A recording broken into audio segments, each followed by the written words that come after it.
Pada hari ini, berlangsungnya Majlis Pembugaran Nilam dan Bulan Bahasa. Jom kita saksikan.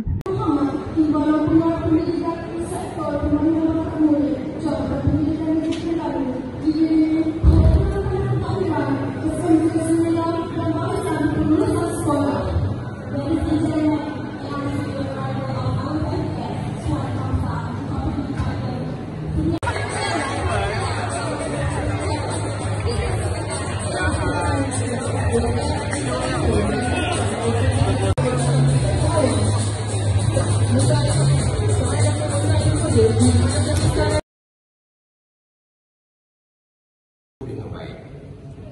Kata orang lagi, apa tanda orang mulia umurnya habis tak pernah sia-sia. Kata orang lagi, apa tanda orang berakal umurnya habis sentiasa mencari bekal dunia dan juga akhirat. Bersama saya, Encik Kamsah Elias Kamal bin Muhammad, Timbalan Pengarah Pendidikan serta Pembangunan Murid Jabatan Pendidikan Negeri Terengganu.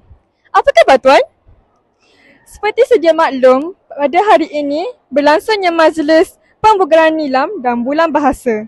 Antara perancangan aktiviti ialah pertandingan mendeklamasi sajak, dendangan syair, pidato dan sebagainya. Soalan saya Tuan ialah, boleh Tuan nyatakan harapan terhadap program Pusat Sumber Sekolah kami pada hari ini? Terima kasih. Okey, baik. Pertamanya cikgu ucapkan tahniah dahululah kepada pihak SMK Senilam ataupun Senilam atas penganjuran program Nilam dan juga Bulan Bahasa lah pada hari ini. Dan ini merupakan salah satu program yang cukup baik sebenarnya dalam membugarkan peringatan kepada pelajar bahawa membaca itu adalah satu perkara yang sangat penting.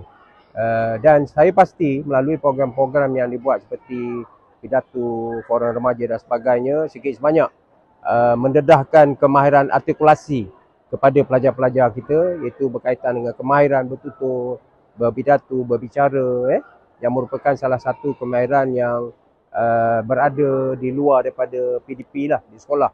Dan ini merupakan satu usaha untuk mencukir bakat supaya mahir berkomunikasi dengan baik. Dan selain itu kita lihat juga membugarkan kemahiran pelajar tentang apabila banyak membaca, dia boleh menilai dengan perkara-perkara yang baik, perkara yang buruk, perkara yang baik dan sebagainya. Dan sikit sebanyak dapat melahirkan pelajar-pelajar yang memahami apa itu erti nilai-nilai karamah insaniah ataupun yang cikgu sebut tadi, human dignity, ataupun perkara-perkara baik, nilai-nilai yang baik. Dan cikgu harap program yang dibuat oleh Senilam ini akan menjadi contoh suri teladan lah pada sekolah-sekolah lain dalam melahirkan pelajar yang wow factor dan X factor dari segi pengetahuan, ilmu yang terbanyak apabila membaca buku-buku mentelaah, sama ada secara manual di library ataupun melalui rak-rak digital yang disediakan. Terima kasih Tuan. Sama. Sekian, terima kasih.